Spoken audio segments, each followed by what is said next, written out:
Kung ang tao marunong magsalamat, maraming mga asawa ang magiging tapat sa kanilang kapiyak. Lalo pat marirealize mo, yung asawa mo, hindi ka naman ito kaano-ano, hindi ka nito kadugo. Iniwan niya ang kanyang ama at ina, nakadugo niya at talagang nagmamahal sa kanya para sa na dahil sa sobrang pagmamahal sa iyo at sa mga anak ninyo later on, parang nawala na yung mga plano niyang gawin sa buhay. Nakalimutan na niya ang kanyang sarili sapagkat natakbo na sa pagmamahal sa iyo at sa mga anak ninyo. Kaya nga, lalong-lalo na yung mga misis, di ba?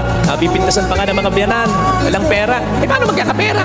Wala naman sweldo yung pag-aalaga sa anak. Wala naman sweldo yung paglalaba. Wala naman sweldo yung paglilinis ng bahay. Wala naman sweldo yung pag-aalala kung ano lulutuin. Wala naman sweldo yung pagtupik ng mga damit matapos na yan ay labahin at planchahin. Kung susweldohan mo yan mas mayaman pa yan kaysa mister niya sapagkat walang katumbas na halaga ang faithfulness ng isang asawa sa kabiyak niya at sa mga anak nila. Kaya kung yan ay makikita lang ng mga asawa, matututo kayo magpasalamat, ay ang kapal ng mukha nyo kapag kayo nagloko pa. Sa totoo lang magiging madali ang maging tapat sa asawa. Subukan nyo habang natutulog kayo o habang natutulog siya, pagmasdan mo.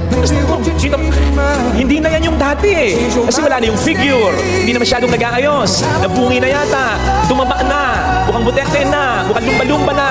Tapos, dahan-dahan pupuntahan yung cabinet. O yung cabinet, may mga bago bang damit, luma na. Mga underwear, lustered na. O sige nga, saka mo tanongin, ano nangyari sa asawa mo? Dahil sa pagmamahal sa isipin mo lagi yun, bago ka magkaroon ng iba. At yung ibang yan, kailangan pang patunayan ng iba na yan kung mahal kang talaga. Samantalang yung taong katabi mo, na nandiyan lagi para sa napatunayan na niya at patutunayan pa niya. Kaya parang awa mo na. Matuto kang magpasalamat para lagi ka maging tapat. I don't wanna